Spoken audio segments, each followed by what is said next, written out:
श्री राम। जय गौ माता की। आज मैं बहुत ही विचारणीय विषय आप लोगों के सामने लेकर आया हूँ। हम सनातन धर्मी जितने भी हैं, साधु संत हैं या जितने भी सनातन धर्म को मानने वाले हिंदुस्तान में लोग हैं, हर व्यक्ति यही चाहता है कि भारत हिंदू राष्ट्र बने। और बहुत अच्छी बात है, भारत में हर घर में, हर सनातन धर्मी के घर में जब भोजन बनता है तो पहली रोटी गौ माता के लिए निकाली जाती है। और ये गौ माता के प्रति हमारा भाव है, हमारा सम्मान है, क्योंकि हम ये मानते हैं गौ माता के अंदर समस्त देवी देवताओं का वास है और हम उनकी पूजा करते हैं। जिनकी पूजा करते हैं, अगर उसी गौ माता को काटा जाता है तो क्या ये हमारे लिए सम्मानित विषय है? क्या हमें ये सोचने पर मजबूर नहीं होना पड़ेगा कि भारत हिंदू राष्ट्र बने? क्या ऐसे हिंदू राष्ट्र बनेगा? इसकी कल्पना आप और हम कोई भी नहीं कर सकता। हमारे गौ सेवकों के पास एक सूचना आती है रात्रि 2:30 बजे कि एक बंद कंटेनर चला है और जो कि रोहतक झज्जर की ओर निकला है।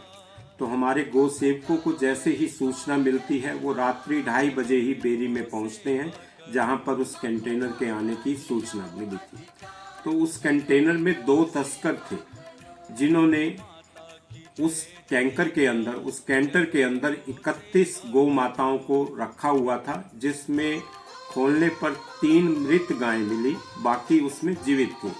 तो वो जो तस्कर थे वो अपने आप को बचाने के लिए बेरी चौकी के अंदर दाखिल हो जाते हैं। मैं पूछना चाहता हूं, आसानी से बेरी चौकी के अंदर कैसे चले गए? क्या उनके पास कोई ऐसा सूत्र था जो उन्हें सुरक्षा मुहैया करा रहा था?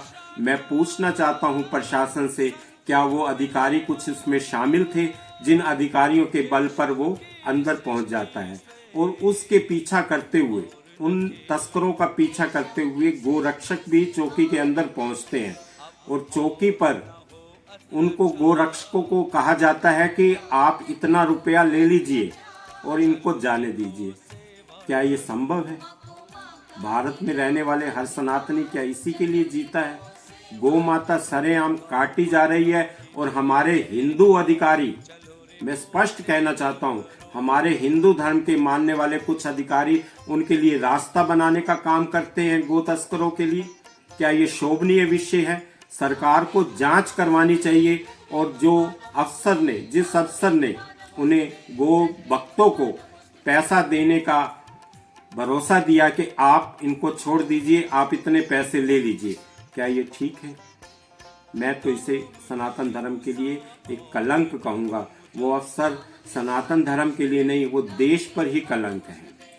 ऐसे अफसरों पर जांच होनी चाहिए। और इसके विपरीत इन्होंने किया क्या? जहां गो तस्करों के ऊपर कानूनी कार्रवाई होनी चाहिए थी, वहां उन्होंने 8 गो भक्तों के ऊपर कार्रवाई करके ऐसी धाराएं लगाकर उन्हें अंदर डाल दिया गया। 308, 345 ऐसी कुछ धाराएं हैं जो उन पर गो सेवकों पर लगा दी गई और उन्हें 3 माह के लिए अंदर कर दिया गया। क्या भारत की जो जनता है, क्या यह सहन कर पाएगी? क्या वो माताएं जिन्होंने उन बच्चों को जन्म दिया देश की रक्षा के लिए, धर्म की रक्षा के लिए, क्या वो ऐसे धर्म की रक्षा हो पाएगी? मैं पूछना चाहता हूँ, क्या धर्म के ठेकेदार जो बनते हैं, क्या ये बच्चों को सरेआम बलि पर नहीं चढ़ा रहे हैं? सरकार को गो रक्षकों की सेवा करनी चाहिए, गो रक्षकों का एहसान मानना चाहिए कि उनके कारण आज गोवंश बचा हुआ है। अगर देखा जाए तो गो तस्करों ने मेवात में इतने बुरे कर्म कर रखे हैं। गाड़ियों के अंदर 31 गोवंश लाए गए और उसमें 3 मृत पाए गए। ये कहाँ जा रहे थे? क्या इतने बॉर्डर कैसे पार हो गए? फरीदाबाद से वो गाड़ी आ रही थी, फरीदाबाद से गो रक्षक पीछे लगे हैं, तो आप ये बताओ इतने बॉर्डर कैसे पार हो गए? प्रशासन की सुरक्षा एजेंसियां क्या कर रही थी? मैं पूछना चाहता हूं प्रशासन के उच्च अधिकारियों से कि ये क्या उनकी मिलीभगत से कार्य नहीं हो रहा?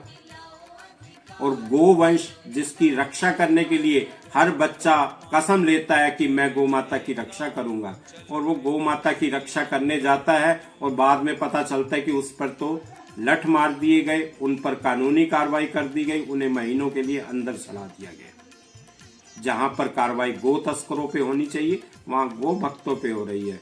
मैं हरियाणा सरकार से, हरियाणा के प्रशासन से ये पूछना चाहता हूं, क्या ये उचित कार्रवाई है?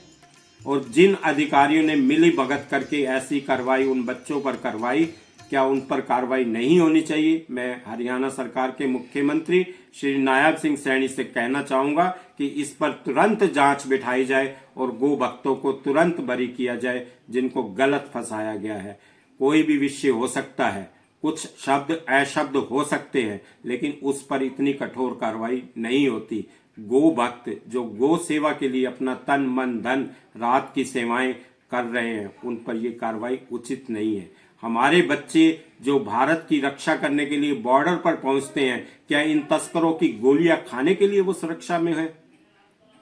गो तस्करों से गोलियां खाने के लिए क्या उन्होंने देश में जन्म लिया है? क्या मां ने इसीलिए इन बच्चों को जाया है कि ताकि वो गो तस्करों से गोलियां खाएंगे? मैं हरियाणा सरकार से चाहता हूं कि तुरंत कार्रवाई हो। जय हिंद, जय भारत।